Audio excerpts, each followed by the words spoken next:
Labas visiems. Aš Jekaterina Fiodorova, o čia mano pašnekovė ir miela pažįstama Edita Mockutė. Šiandien mes laužysim visus standartus ir savo tarakonus galvoje išvysime. Aš tai tikrai. Ir neturiu jokių pasiruoštų klausimų.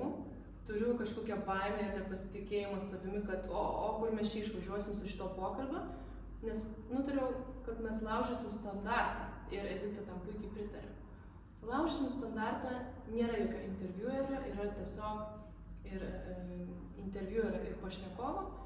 Yra tiesiog draugiškas pokalbis apie aktualias mums temas, kaip moterims, kurios vykdo savo veiklą, kurios yra verslininkės arba bando jomis būti. Ir kas tas yra verslininkas, entrepreneris ir dar įdomių daug kitų dalykų. Šiandien mes su jumis aptarsime. Labai ačiū, kad pasikvietei mane šitam pokalbiui, iš tikrųjų labai smagu. Ir, žinai, kažkaip simboliškai man čia, žinai, tas dalykas, kad aš čia Lietuvoje esu po daug metų nebuvimo. Ir, žinai, kažkiek tai yra to kabinimosi ir šaknų įauginimo vėl. Tai labai smagu kažką daryti ir kažką daryti kitaip, negu aš dariau, kai čia gyvenau Lietuvoje prieš tai, kas yra prieš 17 metų. Tai aš, žinai, grįžau kitokiu žmogum. Ir tai labai yra įdomu pamatyti tą kitą pusę dabar. Tai labai ačiū ir iš tikrųjų malonu. Ir kaip ir sakėm, plaukiam, žiūrėkim, kur mes išplauksim. Plaukiam, tikrai. Edita, kaip tik jau pirmas klausimas, prašosi pats. Ta Lietuva prieš 17 metų ir dabar. Koks tavo insightas, kokį tu pajutai skirtumą, grįžusi čia ir būtent, ir bendrai gyvenimo kokybė, kokia yra ir verslo visa situacija, gal tu esi išnagrinėjusi jau rinką, kažkiek žiūri, kaip kas daro. Kaip tu palyginsi save tose etapuose ir Lietuvą? Jo, geras klausimas ir aš vis dar bandau suformuluoti tą atsakymą ir savo galvoje, žinai, kiekvieną dieną aš čia gyvenu, pasižiūriu ten, kur mes gyvename, matosi visas Kaunas. Ir aš taip žiūriu į tą Kauną ir galvoju, kas kitaip, žinai, ir kur čia ką. Ir iš tikrųjų labai daug kas pasikeitė ir aš tą girdžiu iš pačių žmonių čia Lietuvoje, kurie visą laiką gyveno. Tai visų pirma, visas tas progresas labai matosi.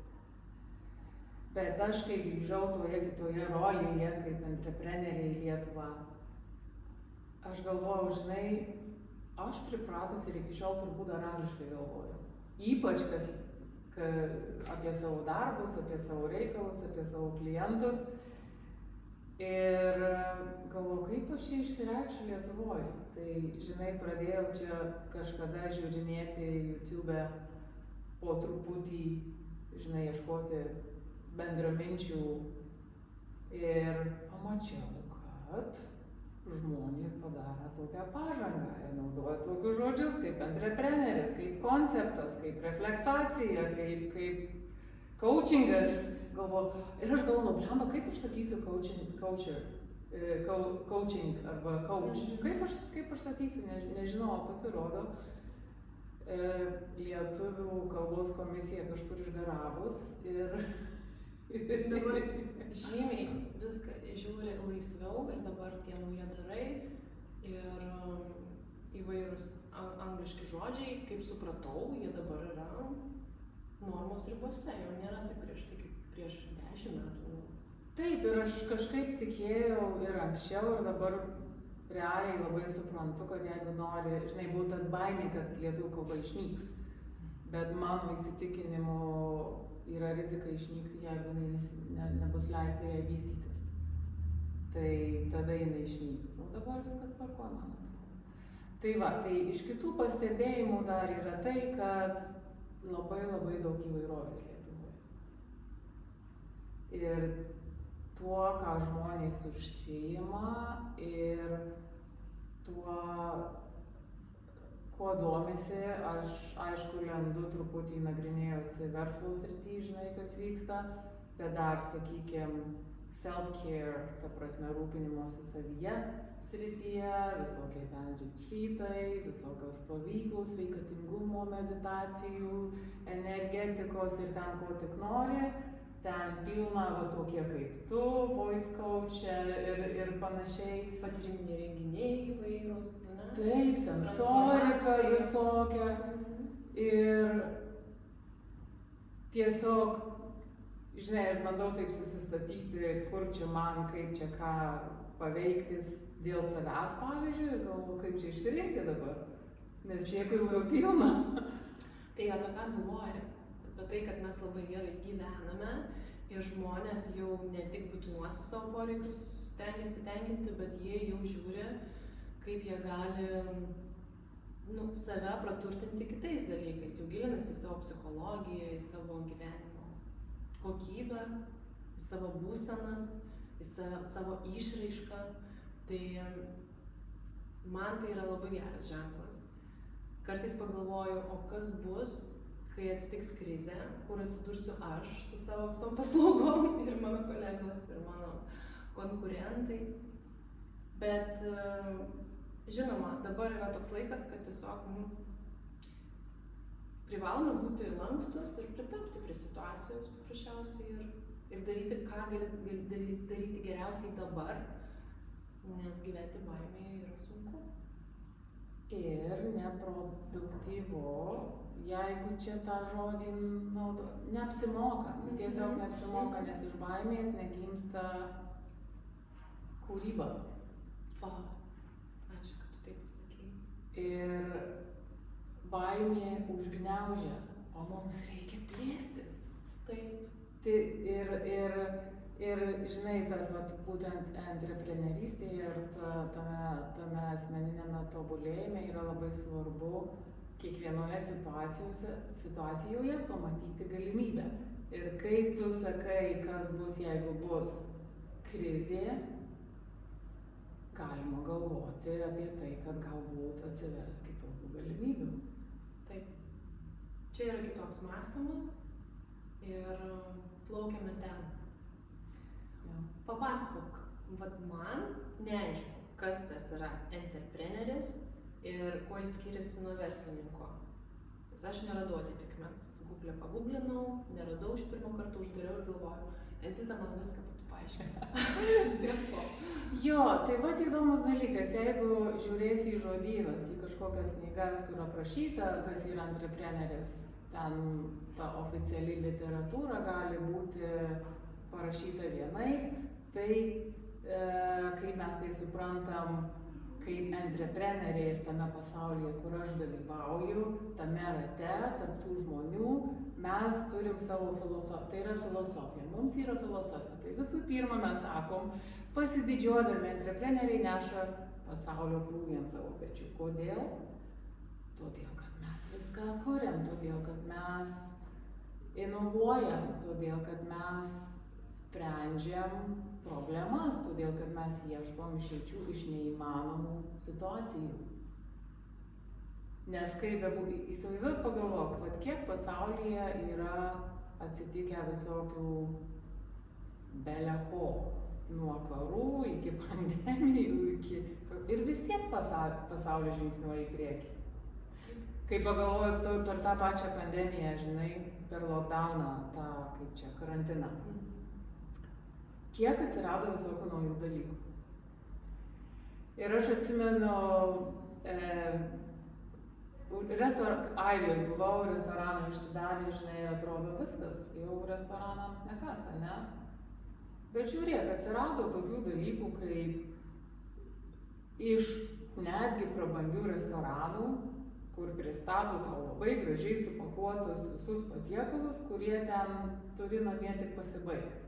Ir mes, kai užsisakėm tokį rinkinuką, mes tai tokią vakarienę pasidarėm, su žvakėm, su viskuo ir gavosi, aš jaučiausi kaip restorane. Ir maistas, ir kokybė maisto, ir vaizdas, viskas buvo puikus ir tas restoranas be abejo išliko.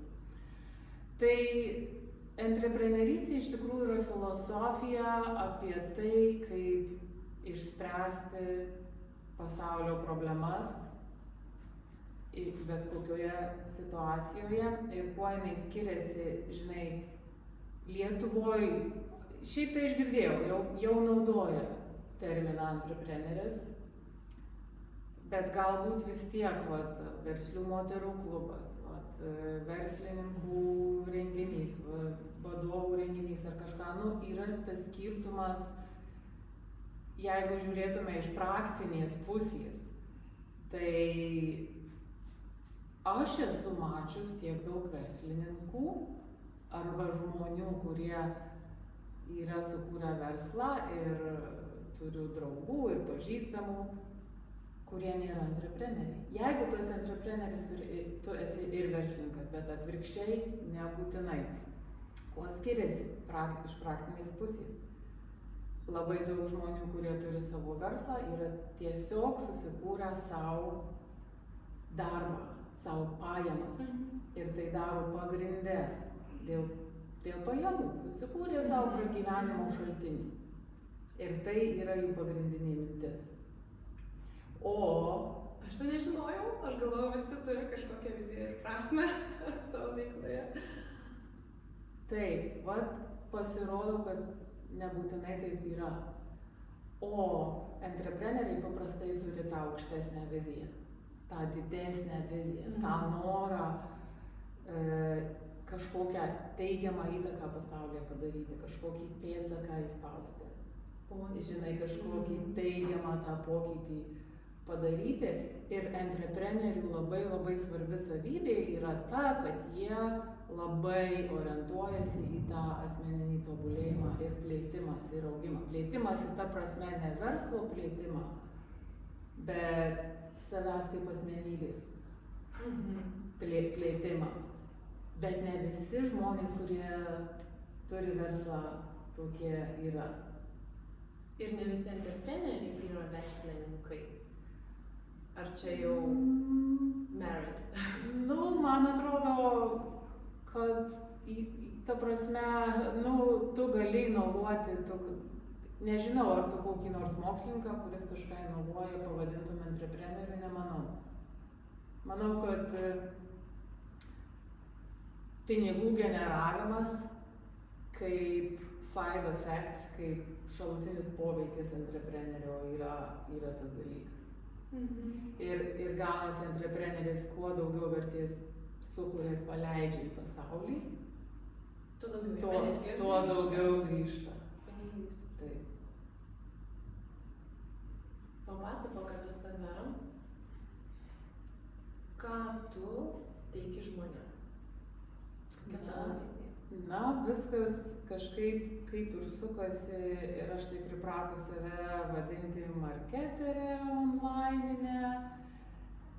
Viskas turbūt nuo to ir prasidėjo, nuo online marketing.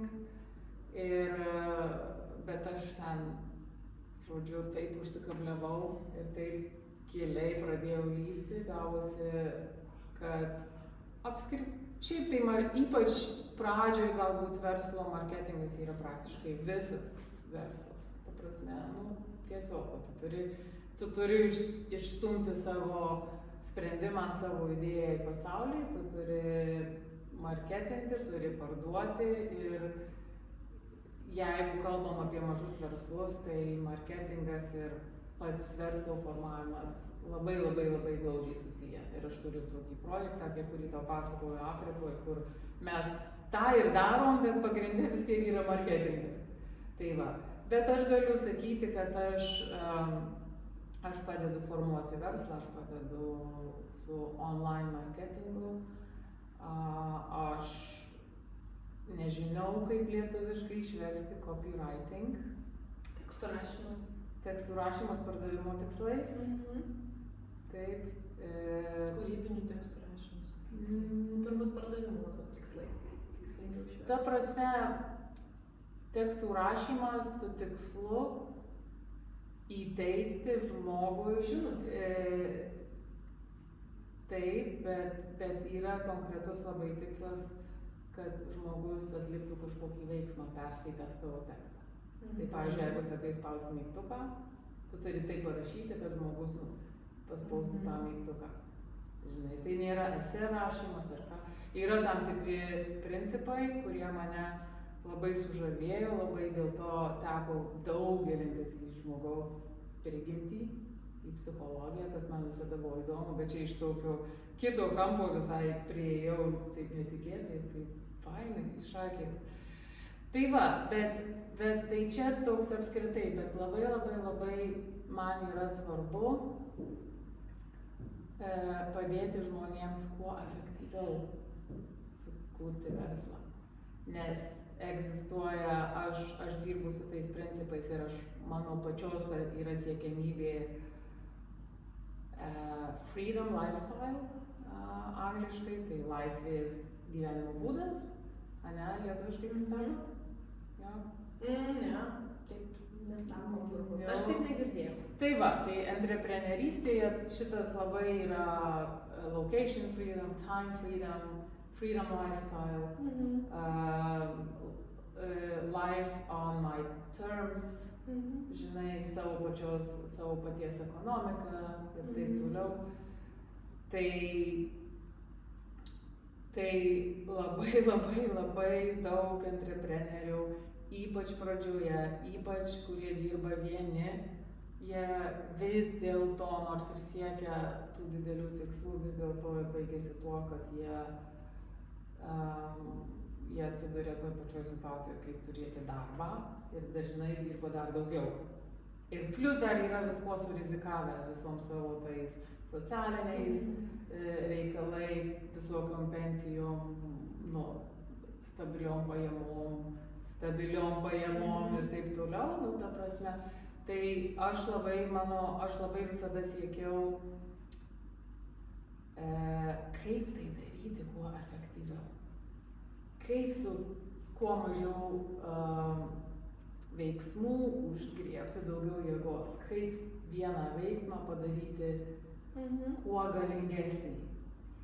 Ir žinai, tai, kaip sakant, make sense, nes kai tu pagalvoji apie, pavyzdys, ane, Elon Musk, kai jisai ten, kiek jisai kartų už ten vidutinį žmogų daugiau uždirba?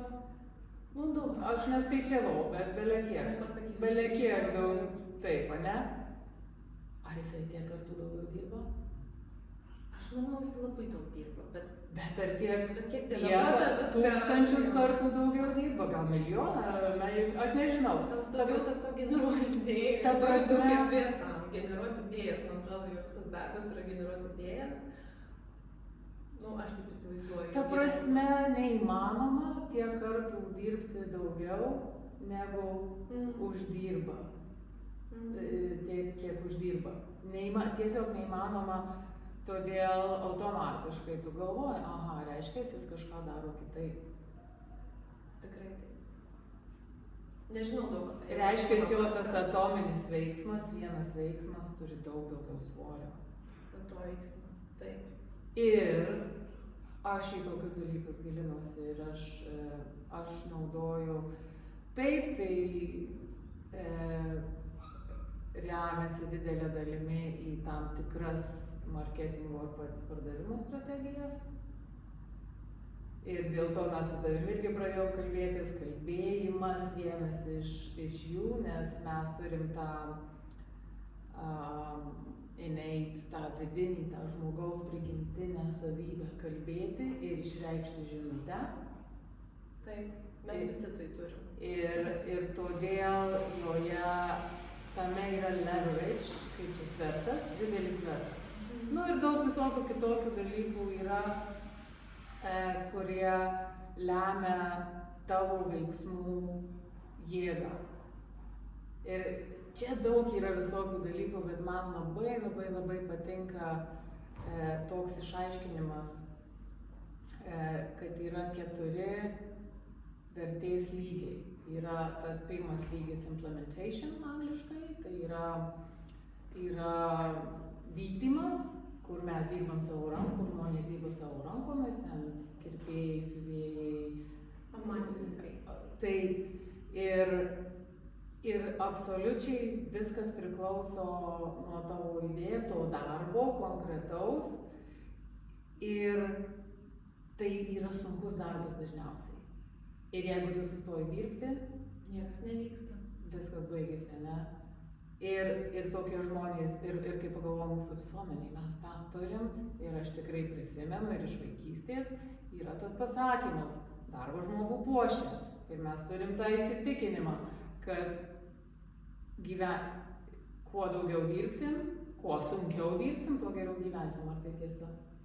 Nežinau, gal kažkam ir tiesa, bet aš labai norėčiau sukurti tokias galimybės savo, kad aš turėčiau pasyvias kvėpavimas, nes viskas remiasi visgi į energijos lygmenį ir jis būna visoks. Ir vieną mėnesį tu gali sau leisti pavaryti daugiau tų klientų, priimti, patenkinti ten poreikius, sukurti kažkokius produktus, o kitą mėnesį, tarkim, tu negali ir tu sergi ir tavo šeima serga ir tiesiog jaučiuosi kartais labai nesaugiai dėl to. Tai va, ir kuriozas yra tas, kad šitame lygmenyje, pirmame, kai tu dirbi kuo daugiau ir tu vos galą su galu suduri, tavo energija ir ta frequency, kaip čia, vibracija, dažnis taip žemai yra tau labai sunku net išsiveržti iš tos mąstysenos, žinai. Taip. Tai va. Antras lygis yra angliškai unification ir tai yra unifikacija, nežinau kaip čia lietuviškai pasakyti, bet vienu žodžiu sisteminimas, maždaug sistemimas. Ir tame lygiai yra tie, kurie menedžina, tai kai čia lietuviškai valdo procesus, valdo žmonės, samdosi, menedžina tuos implementerius ir jie sistemina, jie sistemą sukuria, jie valdo žmonės ir viską. Ir pirmam lygyje yra tas toksai suvokimas, kad pirmam lygyje yra lubos, kiek tu gali uždirbti, tai 80 000 per metus. Tai aš esu tikrai pirmam lygyje ir dar galbūt. Ne, ta prasme... Kiek apskritai gali uždirbti? Kiek apskritai. Jo, ta prasme... Kiek man užtektų, ne? tą lygį apibrėžia darbas, kurį darai, o ne, bet esmė tame, kad tie, kurie, žinai, yra tas konfliktas, sako, kuo daugiau dirbsi, tuo geriau gyvensi, bet iš tikrųjų yra lubos. Apie 80 000 taip yra paskaičiuota. Čia ne mano modelis, čia aš irgi esu išmokus, žinai, bet kaip sakant, labai make sense, žinai. Tai va, tam antram lygiai unification, menedžeriai, sistemas jie kuria, kažkokius valdo žmonės, menedžina. Ir tai irgi yra labai sunkus darbas. Ir kiekvienas žmogus yra skirtingas. Ir irgi yra lubos paskaičiuota maždaug 250 000. Yra išimčių, tai be abejo ir taip toliau. Aš dar kai kurių profesijų nesugebu į šitą modelį kažkur tai padėti, bet niekada, kaip sakant, nelabai stengiausi, jeigu galbūt yra kažkoks kampas, iš kurio galima pažiūrėti. Ir wealth, kaip čia gerovė gal lietuviškai, ne, prasideda nuo trečio lygio. Turtas? Kapitalas. Ta prasme, ne, kapitalas yra, wealth yra, ta finansinė gerovė. Finansinė gerovė tiesiog, man atrodo. Ir trečias lygis vadinasi communication. Komunikacija. Ir dėl tos priežasties, ką mes biškai truputį prisilietėm, kad mes turim tą tokį įgimtą puikų dalyką, ką mes darom. Mes kalbam, bet ne šiaip kalbam, mes komunikuojam žinutę, komunikuojam prasmę, komunikuojam energiją. Taip. Ir nuo trečio lygio prasideda, jeigu įvaldai tą lygį, mūsų visuomenė automatiškai komunikacija yra suvokiama kaip didelę vertę turintis veiksmas. Tai, žinai, visokie viešieji kalbėtojai ir viską, kodėl visi bijo, bet visi labai vertina. Taip, ta magija, kuris sklinda nuo žmogaus, kuris naudoja tą jėgą ir gali vesti paskui save ir gali savo idėjomis dalintis, užkrėsti. Gali sukurti judėjimus, Gali sukurti bendruomenės gali judėjimus. sukurti socializmą, kapitalizmą, ten ta prasme, ką tik tai nori. Ir jeigu tu moki bendrauti, ir čia va prasideda, ir čia lubų praktiškai šitame lygyje praktiškai išnyksta, nu ten sakoma milijonai, žinai. Tai čia yra įtaiga per komunikaciją. Na taip, bet tos įtaigos reikia žmonėms, nes žmonės nori, yra daug savybių visokių, mes turim tų prigimtinių, mes norim priklausyti žmonių grupiai. Mes norim santykių, mes norim prasmės, mes norim, kad pasakytų, kur ten tas šernas laksto, kad galėtume nudobti, žinai, norim kažkaip tai sužinoti, arba einam ieškoti, bet su būriu yra lengviau, ane? Ir tai yra, todėl, tas bendravimas susijęs su mūsų išlikimu. Iš tikrųjų, kai jeigu pradedi giliai kapstyti, žinai. Taip. Su mūsų išlikimo instinktu. Mums reikia sukomunikuoti. Pagalvoji, žinai, net paukščiai ir tie bendrauja, aš tai negaliu atsistebėti kartais. Žiūri į dangų ir matai būrį paukščių ir skrenda.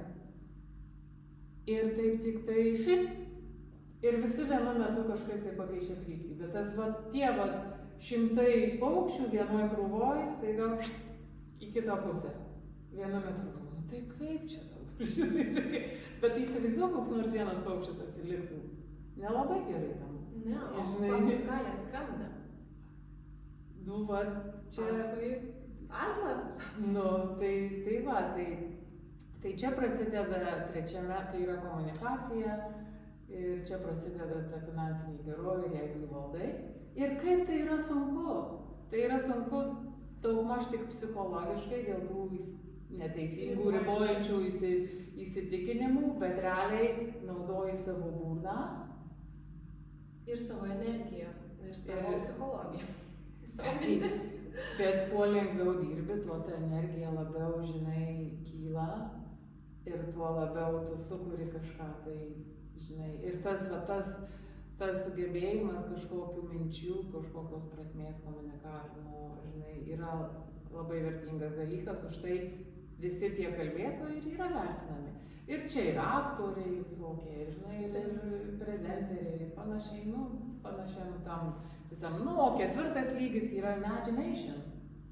Vaizduotė.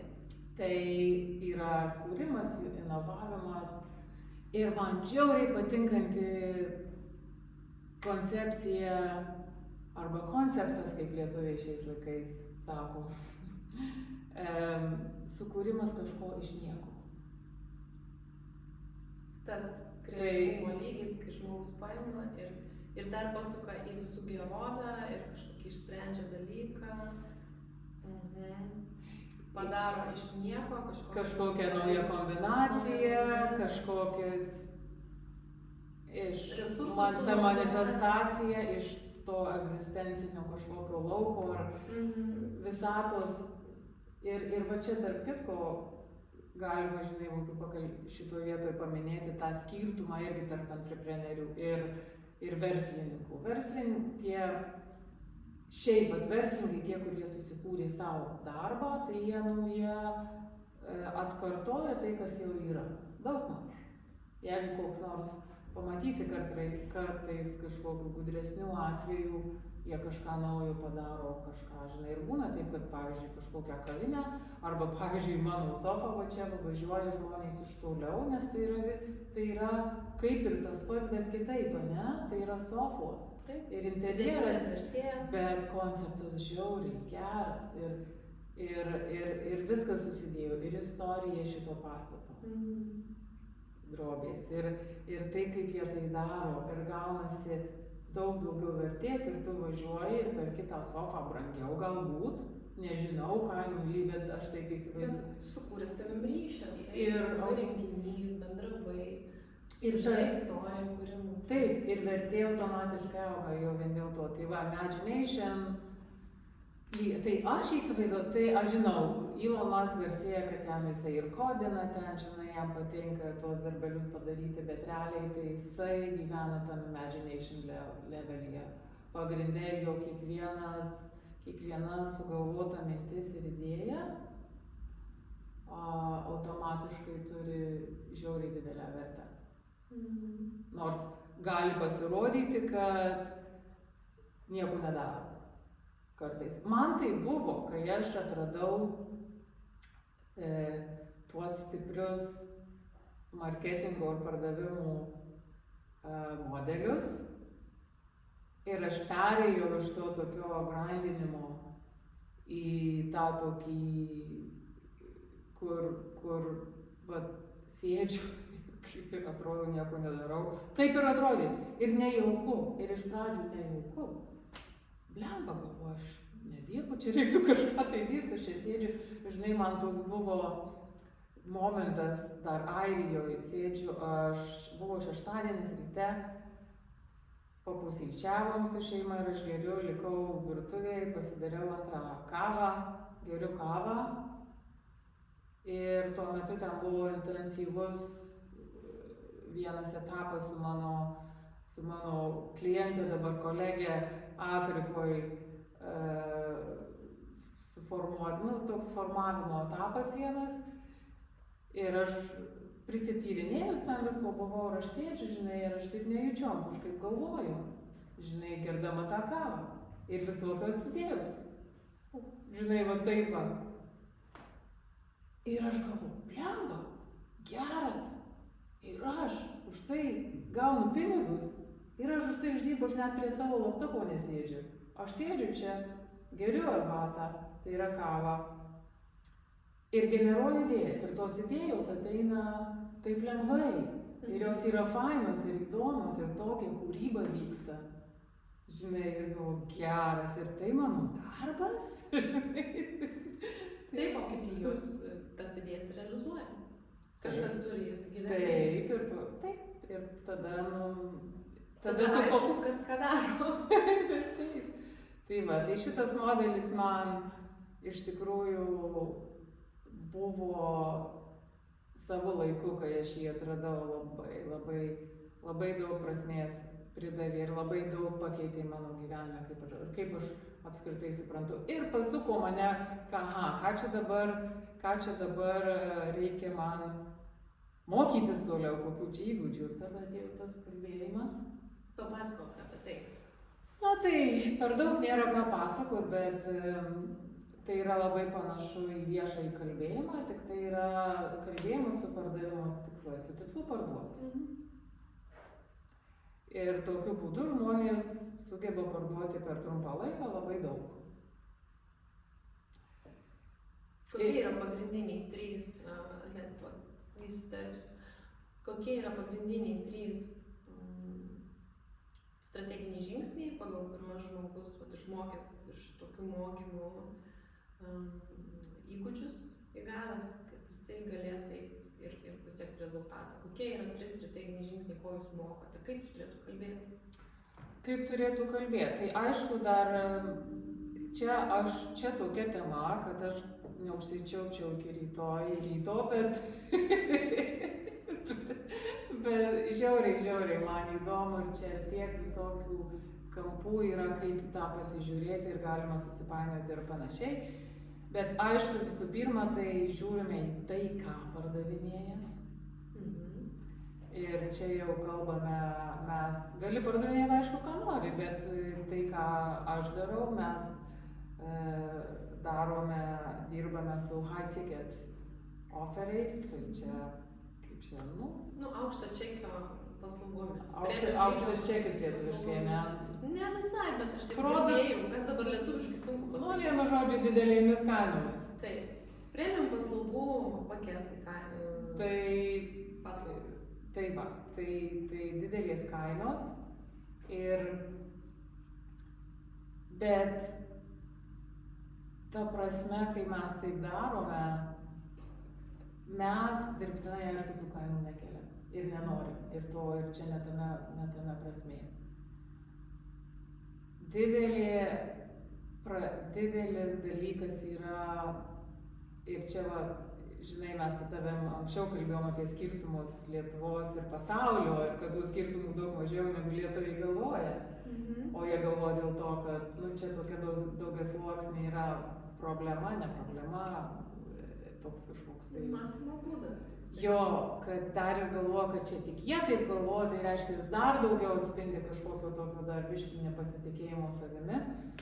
Bet esmė tame, kad labai daug žmonių nepardavinėja savo dalyko už teisingą, pakankamai didelę kainą. Dėl to, kad bijo parduoti brangiau. Dėl to... Bijo išeiti į kitą rinką? Ne, dėl to, kad bijo prašyti pinigų, bijo ištraukti ir jie taip nenori traukti iš žmonių pinigų. Bet galų gale visą tai susiveda į tai, kad žmogus tame dalyke, savo paties tame produkte arba tame servise nemato vertės. Ir mes dirbam su žmogaus galva, su vertingumu, su saviverte. Ir aišku, yra tam tikri marketingo dalykai, kuriuos darome, kad atskleistume mes tą vertę. Ir kai mes atskleidžiame tą vertę, tai man vienas iš maloniausių mano tame, ką darau, dalykų yra pamatyti excitementą žmogaus veide, kai jis įsimyli iš naujo tai, ką jis daro. Man ateina toks apibūdinimas, kaip aš tave supakuočiau ir padėčiau savo stalčių galvos. Tai jūs einate per coachinimą su marketingo instrumentais, iškoučinti žmogų, kad jisai gebėtų save prezentuoti, parduoti ir iškomunikuoti savo vertę. Pagal savo vertę ir iškomunikuoti savo vertę. Ir pasikelti kainą. Tai praktiškai pasikelti kainą. Jo, aš ir mentorinu. Ta prasme, visokių formų turi tai, ką darau. Ir coachinimas, ir konsultavimas, ir mentorinimas prasidėjo Afrikoje tas projektas su Safari. Iš pradžių buvo coachinimas, paskui gavosi, kad pasidariau mentorę. Paskui gavosi, kad pasidariau partnerę, kuri ir mentorina, žinai, taip susiklosti, nes čia mano toksai, kaip sakyt. Tai mentorius, kuom skiriasi nuo coacherio, ką jis daro? Iš tikrųjų, aš norėčiau, kad tos sąvokos susilietų. Ir aš... Labai daug pavadinimų ir žmonės pasimeta. Tai ką man pasirinkti? Mentorystė, coacherį. Aš įsivaizduoju, kad coacheris yra žmogus, kuris perduoda ir išmoko, ar, žinai, kažkaip tai perduoda tam tikros srities žinias, kažkokias strategijas, kažką tokio. Bet aš labai norėčiau ir ką aš dabar lipdau. Aš tą visada kažkaip tai dariau, dėl to ir patapau mentorė. Bet aš matau labai šitoje industrijoje didelę skylę ir tai jau pasidaro gana vieša ir matoma platesnėme rate, kad galbūt ir tu pati žinai, ne? Tavo sritis natūraliai yra įkvėpti žmogui pasitikėjimą ir panašiai, bet jeigu tu vien tik jam sakytum, žinai, va čia yra tokios technikos, kaip čia kalbėti, ir čia balsą atidaryti, ir čia tas daineles padainuoti, ir tuos pratimus padaryti kažkokius, ir viskas. Tai tu būtum coacherė.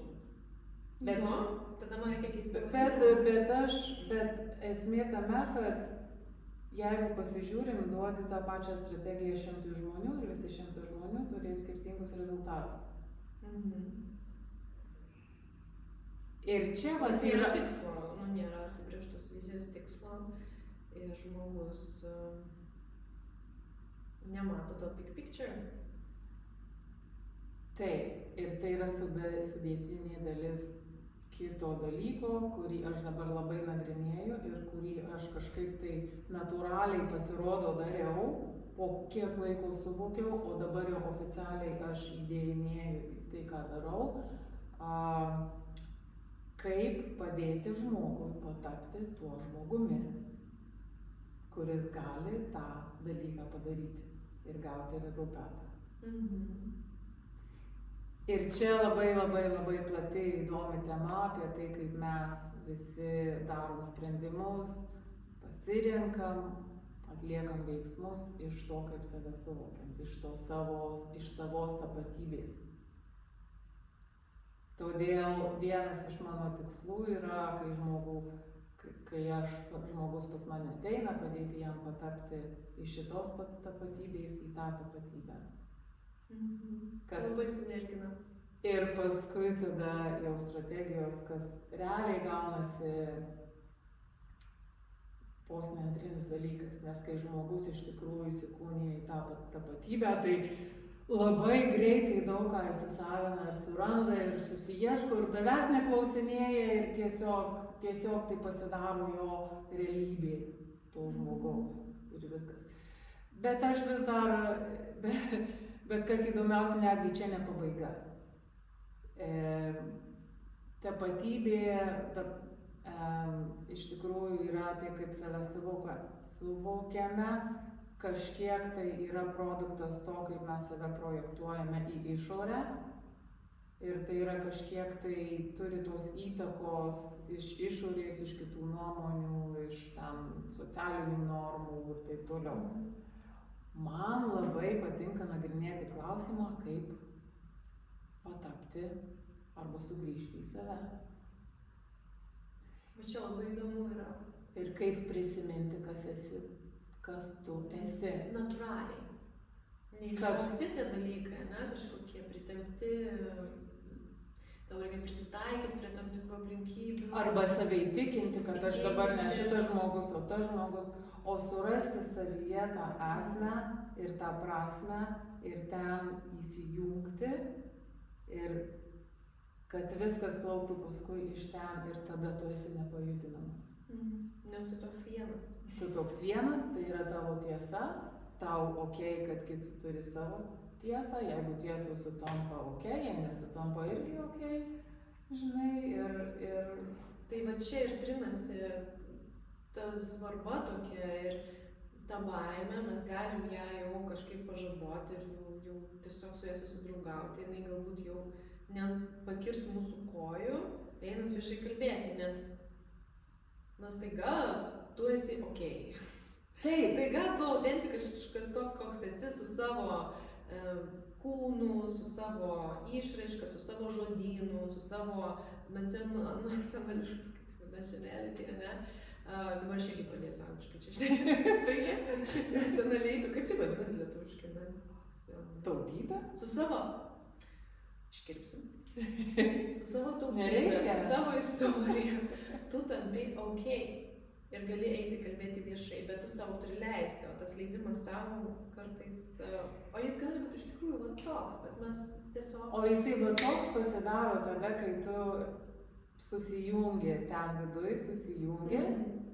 ir automatiškai atpuola tiek daug dalykų, baimės. Nežinau, kaip čia imposter syndrome. Žinai, imposterio sindromas. Imposterio sindromas. Visokie... Jo. Visokie tie dalykai, self-doubt, ta prasme... Abejonės savimi įvairios, ne? Jo.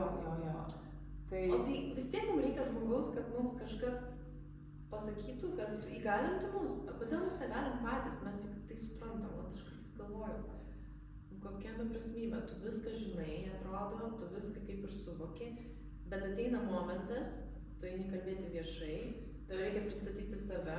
Aš vakar buvau Toastmasteriuose. Nuėjau, galvoju, man reikia palaikyti viešojo kalbėjimo raumenį, nes aš tiesiog neturiu tų konferencijų kas mėnesį netgi. Aš nueinu geriausiu atveju vieną kartą į metus, mokau žmonės kalbėti viešai, vedu mokymus, dirbu su žmonėmis, konsultuoju. ruošiu jų pranešimus, tai ką aš jiems galiu duoti? Aš galiu jiems duoti tokį gyvą liudijimą ir savo energiją, kad energiją užpumpuoti reikia eiti ir daryti. Vakar nuėjau, vėl prisistatykite, stoviu ir man jau širdis per gerklę daužosi. Galvoju, ir taip linksma nuo to, galvoju, o geras, aš gyva, super, tai aš bijau ir aš visada bijosiu, kaip gerai, nu tai aš jau žinau, ką su to daryti, aš tą energiją priimu, nesikratau nuo jos, nebėgu, nekonfliktuoju su ją, mes su ją einam drauge, bet jinai man irgi gali koją pakišti, prastesnė diena gali mane ir kaip tik labai užturbinti, aš galiu kažkaip išeiti iš formato, pasakyti žymiai su didesnė energija, bet aš jau žinau kažkokius instrumentus, kaip ją pažaboti, bet vis tiek jie atsiranda, nes vis tiek viduje yra tose giliuose sluoksniuose reptilinėse, kad labai svarbu, ką kiti pasakys. Ir labai svarbu, kad vis tiek tave priimtų, kad tu ten, supranti, neapsilažalintum. Vis tiek yra svarbu. Ne, visų pirma, tai tavo energija yra labai faina.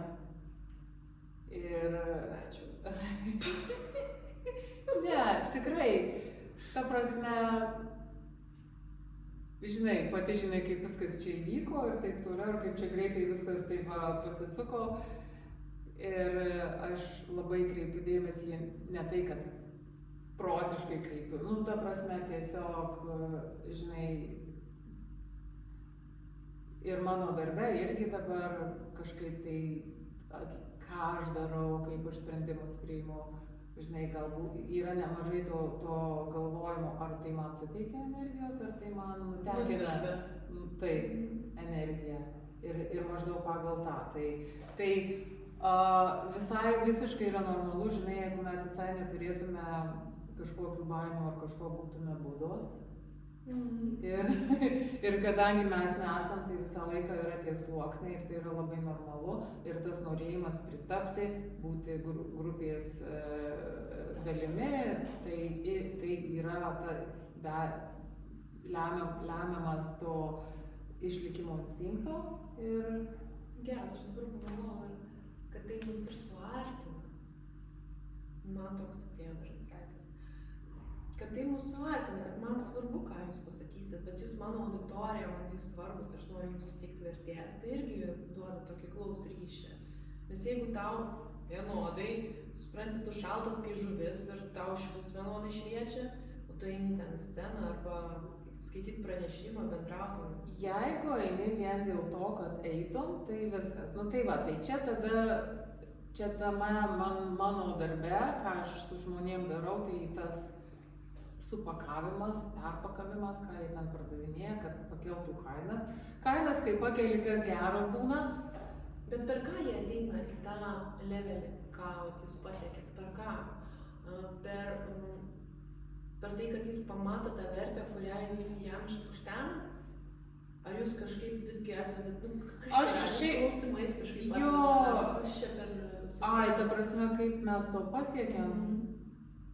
Jo, žinok, nelabai turiu konkrečios strategijos, labai nuo žmogaus priklauso, bet šiaip iš principo tai daugumo žmonių turi labai panašias baimės.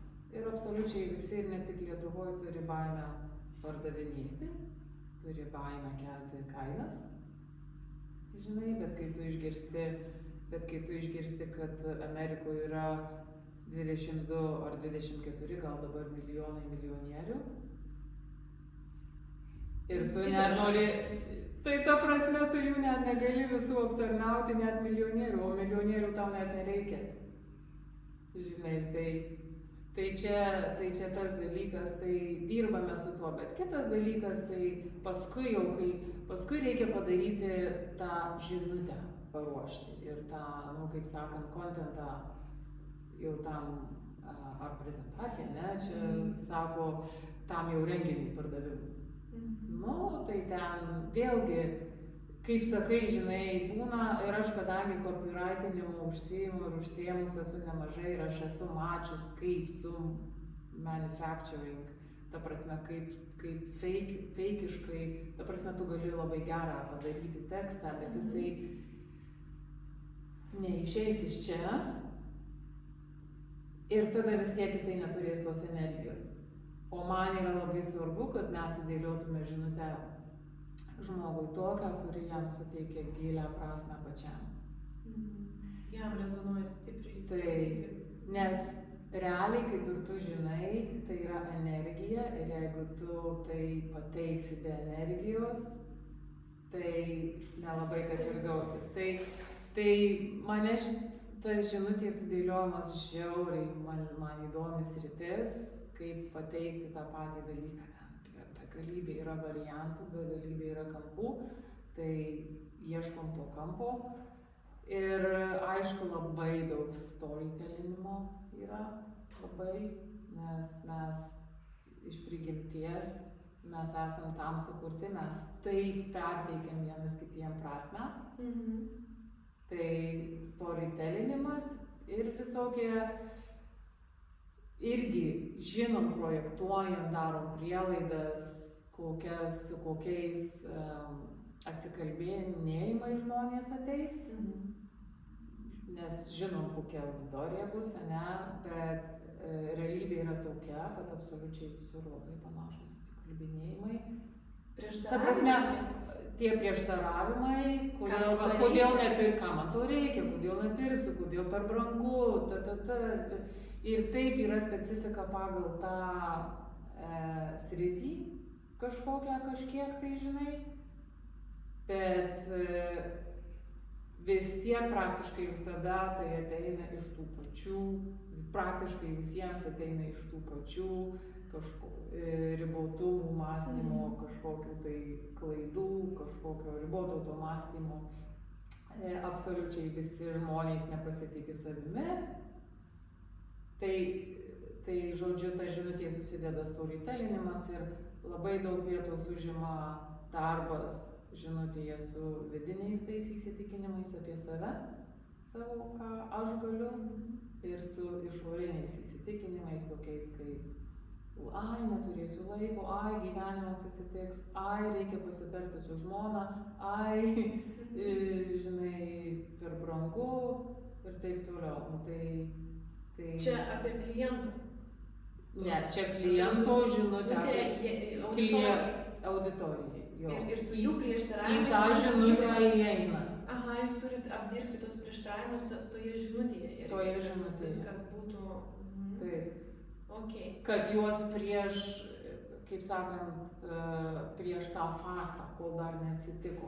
Bet tai mes darom labai giliu transformaciniu būdu. Ta prasme, rezultate žmogus, jisai suvokia, pamato savo tuos ribotumus. Tarakonus. Ir patampa kitokiu žmogum. Aišku, kad yra procentai, aišku, kad ne visiems taip atsitinka, ne visada atitinka, bet... O vat įdomu, čia yra kaip žmogus realiai nemato? Jis ant tiek automatizmų to gyvena, kad jis nemato tų tarakonų. Kad tu tą darai? Ai. Vat ne, to ribojančių. Jis galvoja, kad tiesiog čia yra jo mintis, ne? Jis susitapatina. Taip. Jis nemato, kad čia yra tarakonai, žiūrėk, galima kitaip. Ir kad tu tuo gyveni. Aš tau galiu man, kai buvo, vienu žodžiu, kai aš, ta prasme, pirkau šitą, va, tavo programą kažkada, kurioje visą šitą mokiausi. Praėjau visą ten tą pardavimų renginį, kuris buvo ten 5 dienas po 1 valandą. Prasme. Ir tai be galo brangus dalykas buvo. Ir žinok, paskui ten man paskambino, ten į pardavimų vadovą, pardavėjas ten ir taip toliau, žinai, daug kalbėjomės ir žinok, aš per tą renginį, tai kai jie taip atliko, kadangi aš jau marketerė jau buvau ir jau copywriterė, aš netgi ir mačiau, ką jie daro, labai daug ką jie daro ir vis tiek mane taip giliai paveikė, kad aš per tą pardavimų renginį aš patapau tuo žmogum, kuriam būtinai reikėjo tos programos. Būtinai. Bet jinai buvo ant tiek brangi ir aš ten kelias dienas praleidau galvodama, kaip man, iš kur man surasti pinigų tai programai. Ir aš tuo metu nemačiau galimybės.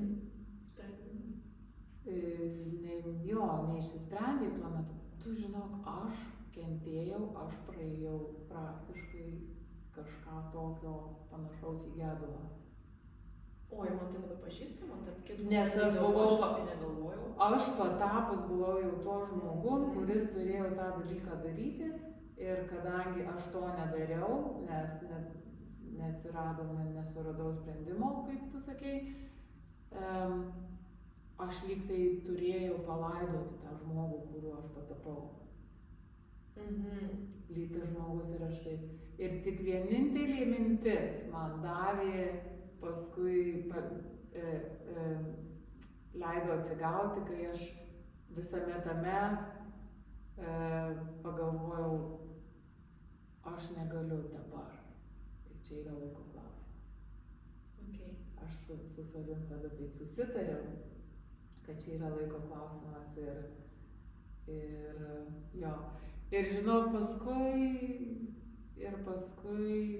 po kokių 4 mėnesių aš tą padariau. Nu va, nes tu leidai savo, neuždarei savo galimybės. Man labai įdomu tas toksai irgi kampas įdomus insightas irgi ateina, kad gedulas. Ir aš irgi kažką panašiai jaučiau, kai negalėjau išvažiuoti į New Yorką į mokymus, irgi neturėjau tada tų pinigų. Mano vyras neturėjo, mes iš vis tik pradėjom gyventi kartu, viskas taip dar nuo nulio. Ir irgi jaučiau kažkokį panašų ilgesį, lygtais būčiau netekusi kažko, kai aš suprantu, kad aš negaliu, neturiu pinigų. Irgi jaučiau tą momentą, kad lygtais panašu ne į gedulą, bet irgi toks ilgesys ir toks momentas labai gilus buvo. Bet aš irgi sau leidau.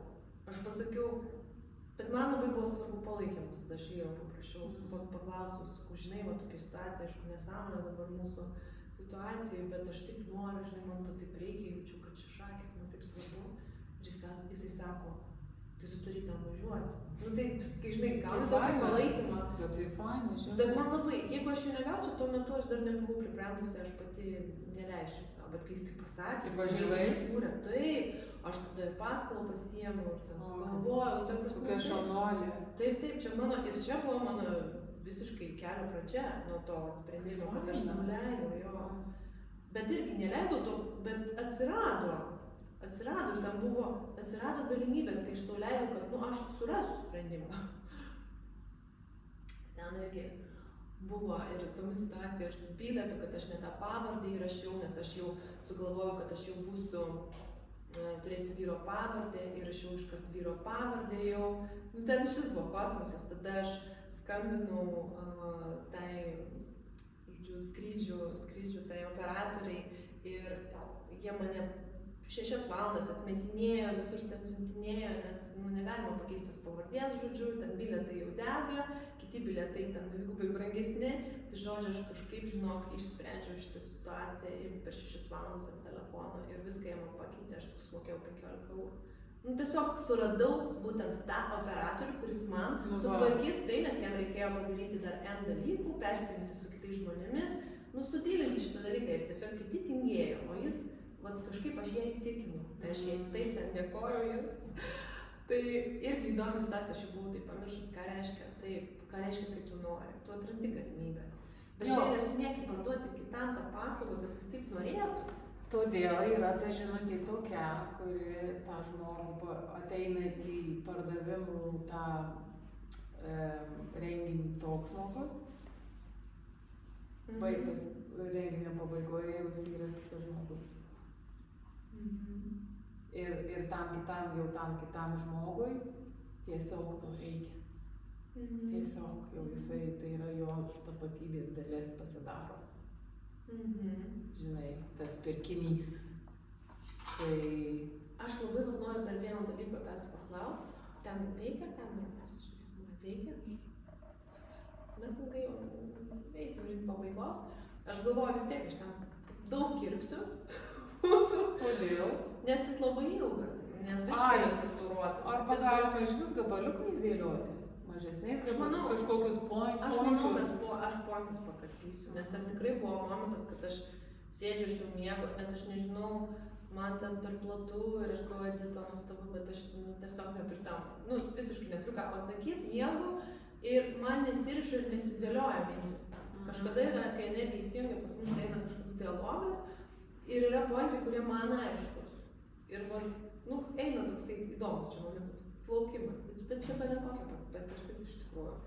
Bene kokia patirtis pasikalbėti, nusifilmuoti ir paskui iškirpti, mes padarysim. Man vat įdomu apie tą storytelling, aš noriu grįžti. Man matai įdomu, aš taip pat aišku, čia labai didelis dalykas. Aš dabar irgi praėjau tam tikrą mokymus ir tu pasakyk, ar taip jūs vadovaujatės, ar tai teisingai, kaip jūsų irgi sutampa sistema, ar tai yra kažkokia kita teorija, kita tendencija. Žodžiu, tu dėlioji, tu sakei iš mūsų pokalbio, irgi pasiemu, kad visiems įdomu yra storytellas apie tave, nesvarbu apie... Ar tu esi iš tikrųjų įdomus tam storytellingui, ar visgi įdomus yra klientas ir jos skausmai? Pagal ką dėliojasi storytellingas tada, kada tu komunikuoji? Pavyzdžiui, socialinėse, storiuose, ten scenarijuose savo ten komunikacijos. Labai geras klausimas. Ir atsakymas yra toks, kad tavo istorija yra iš tikrųjų istorija apie klausytoją. Ir tai yra pagrindinis dalykas. Bent jau pardavimuose. Tu kaip ir pasakoji savo istoriją apie save. Arba nebūtinai apie kažką. Žinai. Bet dažniausiai gaunasi, kad apie save. Ir dažniausiai tai būna atradimo kelias, kaip tu atradai tą sprendimą, kurį tu paskui ten pardavinėsi. Žinai, kad sukurtum tą emocinį visą tą tokį foną, tą energiją apie tą, žinai, tą vertę. Tu pasaka, istorija labai sukuria tą vertę automatiškai. Žinai, tai va. Bet realiai toje istorijoje klausytojas turi atpažinti save.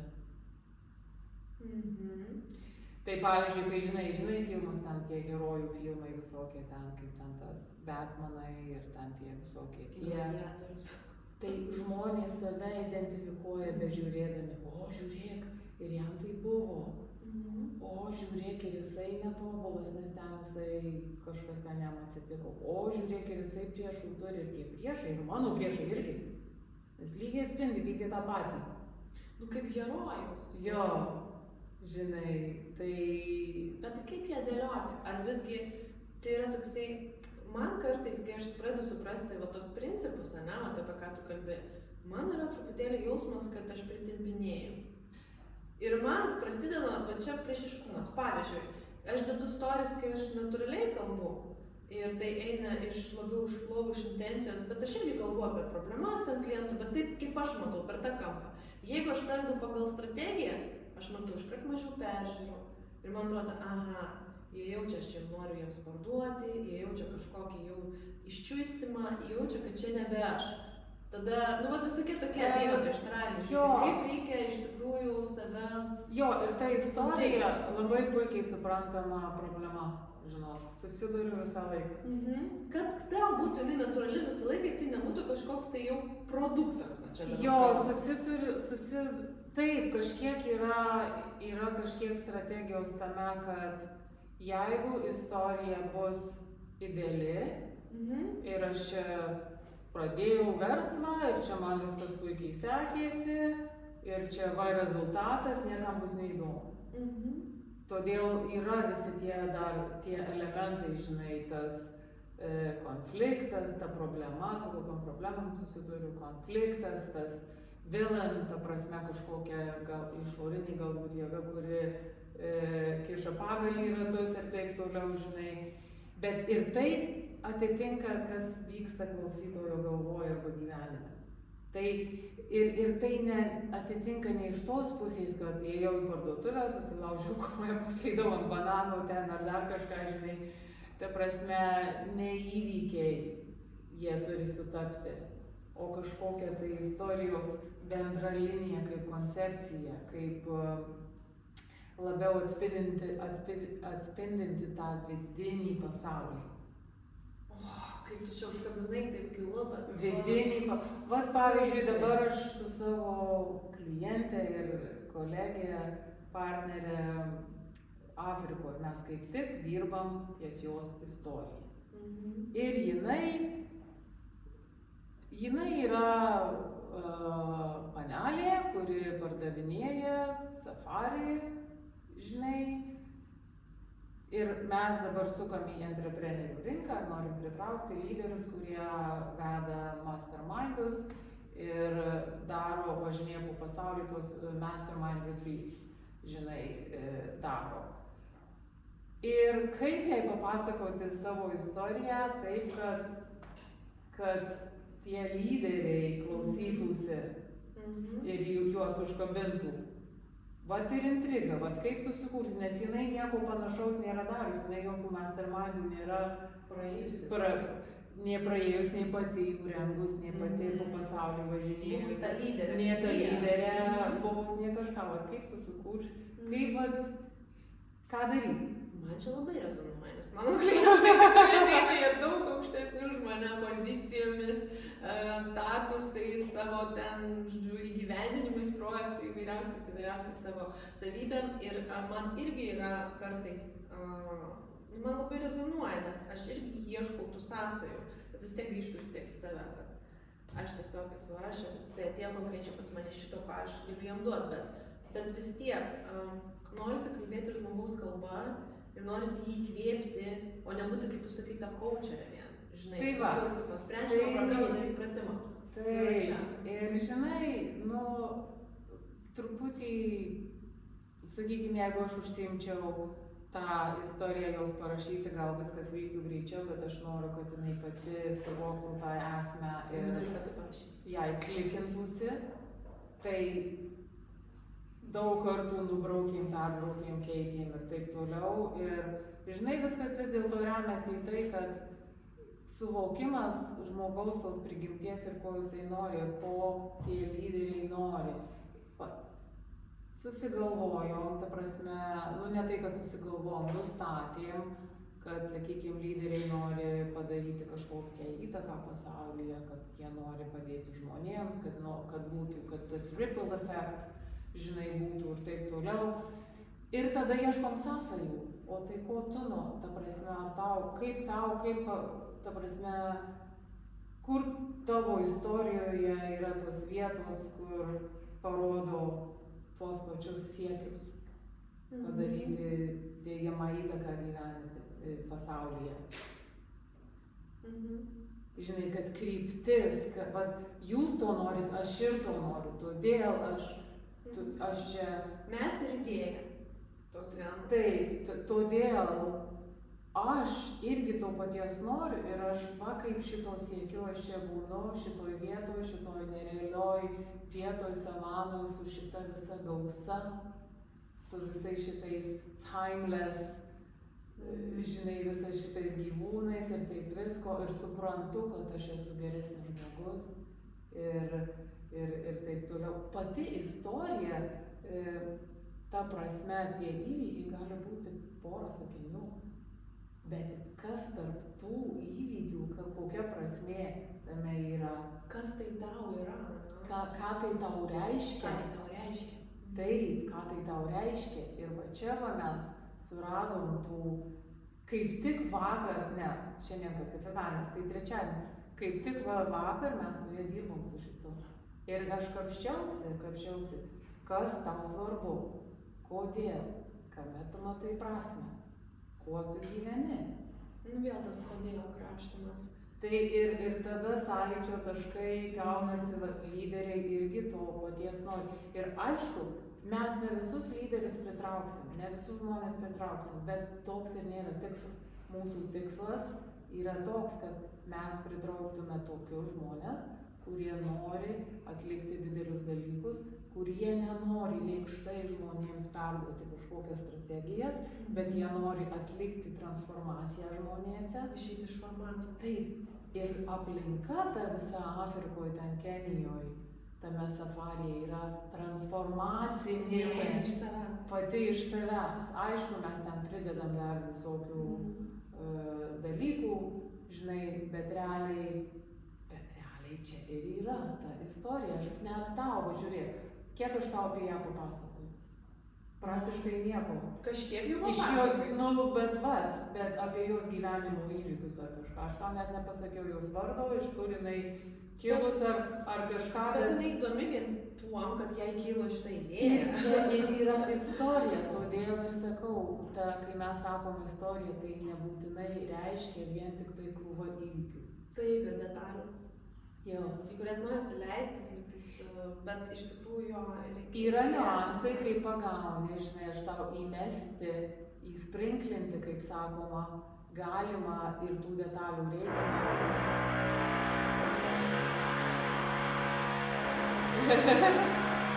Nu ir nieko, ir ką, žmonės dirba, tų detalių sprinklinti reikia, nes tų specifiškumų kažkiek tai reikia. Ir čia reikia galbūt pagauti tą vidurį. Žinai, nes jeigu tu visą laiką kalbėsi vien tik tai žmogus, kaip mes sakom, angliškai sako mind's eye, in the mind's eye, ta prasme nesusidarys konkretaus vaizdo. Jei nesusidarys, tai nekabins. Turi realiai tada. Tai ta prasme ir energija, ir emocija, ir ta mintis, žinai, tas toksai konkretumas, jisai turi atsirasti. Iš tikrųjų, žinai, kad užkabintų tai. Tai ir yra istorijos pasakojimas. Ir kartais vienas sakinys, 2 sakiniai. Bet čia yra aukštas pilotavimas. Va šito aš labai noriu išmokti. Ir tai yra per būseną ir bet vėl, čia yra tik tais per tai, ką tau tai reiškia ir tu tai ištransliuoji. Ir žmonės iškart pagauna, jiem iškart įdomu. Jo, žinok, labai yra geras dalykas ir aš čia, kadangi dabar į tą prasmingumą labai gilinuosi, tai aš pastebėjau, kad žmonės tie, kurie yra vedini kažkokios tai gilesnės prasmės arba aukštesnių idealų, arba ten noro padaryti, žinai, palikti pėdsaką, jie kažkaip natūraliai atlieka labai daug tų dalykų, kuriuos ten, jeigu mokaisi teorijas, tai išmoksti, bet jeigu tu esi vedinas prasmės, tai tiesiog natūraliai labai daug tų dalykų atsitinka. Plius pagrindinis dalykas vis dėlto yra energija. Ir trečia dalis, ką mes darom, tai kažkai pamokom žmogų atlikti, kalbėti. Žinai, tai čia ištransliuoti, čia yra be galo, be krašto, tu pati žinai, ne? Bet irgi tai nėra prezentacija, tai yra bendravimas, netgi jeigu tai yra per Zoomą. Komunikacija. Tai yra bendravimas, tai yra atsako prašymas, tai yra prašymas atlikti kažką, tai rašyti čate, deklaruoti tapatybę, daug visokių niuansų. Vienu žodžiu yra. Labai įdomu. Aš galėčiau su tavim kalbėti iš tikrųjų dar visą naktį. Aš irgi žinau, iki paryčių, man atrodo, taip susėstume pirtelį. Aš tai svaigstu apie šitus dalykus čia. Nes tu iš tikrųjų labai esi jautusi juos.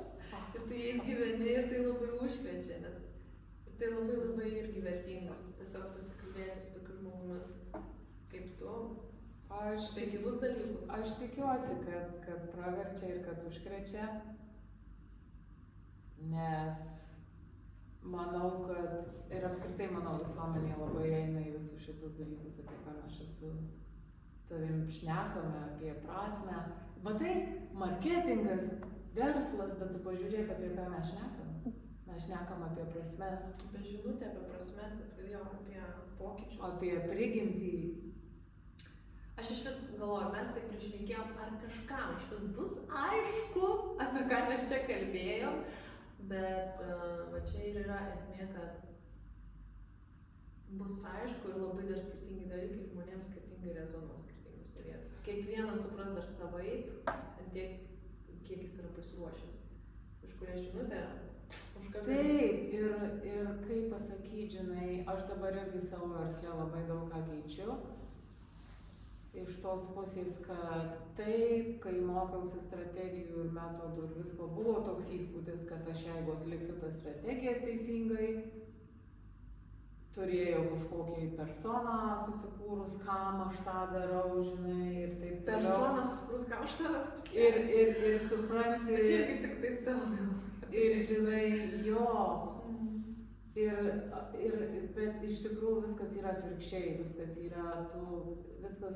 turi prasidėti nuo prasmės pajutimo, nuo savęs susiradimo, prasmės pajutimo, susijungimo su ta prasme, empatijos pajutimo ir tada jau strategijų ten kažkokių pritaikymo, bet ir tai jos nebūtinai turi būti ten kažkokios griežtos ir viską. Ir esmė tame, kad tada pritrauksi tuos žmonės, kuriuos reikia. Kurie pas tave ateis. Taip, ta prasme, o ne šiaip, kad sugalvoju, noriu pritraukti čia kuo daugiau ar kažką. Čiagi mano klientas, ta prasme, kodėl jis pas mane nesikreipia? Jo. Bet tai pagal mano visas auditorijos analizę jisai turėtų kaip ir būtų mano. Bet tai atsiprašau, dar chemija yra visa kita. Yra sakoma, žinai, ir čia dar, žinai, apie konkurenciją, žinai, čia konkurencija, čia turi būti pirmas, čia turi būti kitoks. Tai vienas dalykas jau mes sakėme, ne, kad jeigu būsi savimi, tai būsi kitoks, mes visi esame kitokie. Visiškai visi unikalūs. Ir visi turi vietą čia pasaulyje. Jo, kitas dalykas yra tas, kad yra žmonės, kurie laukia būtent tavęs. Čia geras. Tavęs. Jie, ta prasme, tu gali daryti tą patį dalyką ar panašų dalyką kaip ir eilė kitų, bet kažkoks tai konkretus žmogelis rezonuos būtent su tavim tik tai. Tu man pasakyk, kiek žmonių taip galvoja apie save ir su tokia motyvacija eina daryti kažkokį dalyką. Tikrai labai retas žmogus, kuris taip save pats motyvuotų. Bet žiūrėk, jie visi faini, bet yra žmonių, kurie laukia būtent manęs, tokio. Ir aš jiems tai duosiu. Ir aš pakeisiu jų gyvenimus. Ir tu, ir žinai, dar tas ir čia man priminei apie tą tokį, kaip aš save irgi anksčiau ir dabar dar primenu savo, eidama į auditoriją, ar ten kažką darydama, arba šiaip atrašydama postą kažką. Aš kalbu vienam žmogui, vienam veidui, porą jausmų. Ne visai, kažkokie jūrai žmonių. Vienam. Ir stovi prieš auditoriją, pavyzdžiui, ir tu kalbi vienam žmogui. Išjausti šitą. Išjausti visada, ne tik suvokti, suprasti, bet ir iš tikrųjų išjausti darant, filmuojant stories, formuojant mintį, kažkokią komunikacijos žinutę, rašant postą, rašant knygą. Vėlgi. Ir jeigu tu, žinai, sako, čia noriu visų gyvenimus pakeisti ar kažką, ne, užtenka vieno žmogaus, užtenka pasiekti vieną žmogutį. Bet tai kaip iširdyje. Taip. Ir tu net nežinai, į ką visą tai išvers, bet realiai tikslas vieną žmogutį pasiekti. Tai man šitą idėją, žinai, apskritai yra labai faina. Ką maitė? Tu nori į tualetą, ne? Ne, galiu žiūrėti ant tavo telefoną. Mes jau baigėm. Jau viskas turbūt. Mes neatsisveikinam nieko, aš tiesiog noriu tokius sudėti, ne? Nereikia tų labą dieną, viso gero, aš tiesiog sudėsiu montuoti. Aišku, kad ne. Turi būti toksai koncentratas tiesiog, ne? Aišku, taip durnai be įžangos ir be rezumė, bet mes jau rezumavom. Taip mes sakėm, standartų nesulaikysim. Jo, mes rezumavom. Taip, bet neišmes šitų gabalų, kur čia mes šiaip kalbamės, net to, ką dabar pasakiau, nes labai įdomu, iš tikrųjų. Aš tau persisiu viską ir atsiųsiu per transfer gal kažkaip. arba per, nu, žodžiu, sugalvosi kaip ir tu pati dar pasirinksi, mes galim pasidėlioti, kokios geros vietos gavosi ir ką tu nori irgi, nu, labai įdėti. Jo. Aš noriu pasidžiaugti tavim, Maja, kokia tu esi šaunuolė. Kaip tu laukiai, ta prasme, kiek mes čia kalbėjom. O, mes kalbėjom valandą ir 5 minutės ir tu pralaukiai visą tą laiką. Tu žinai, aš įsivaizduoju, aš buvau, prisimenu tokią save kaip tu. Tai tas laikas, jis atrodo 10 kartų ilgesnis. Nes kuo jaunesnis žmogus, tuo ilgesnis laikas. Mokykla atrodo niekada nesibaigs, diena darželė arba mokykloje atrodo niekada nesibaigs begalinė. Ir buvimas su mama irgi atrodo niekada nesibaigs. Tai ačiū tau, kad tu palauki, kad tu tokia esi kantri, tokia kantri mergaitė. O kodėl tu taip išlauki? Kaip tu taip gali? Pasakok. Kaip tu taip išlauki? Žinau, man tai paslaptis. Šaunuolė. Labai gera mergaitė, bet ne todėl, kad išlauki, tiesiog gera, geruoju, labai miela. Tai va, tai žinai, dar tema viena nepaliesta, bet gal dar susitiksim vėl. Mes nežinome, tai? Mes nežinome, kur tai eina.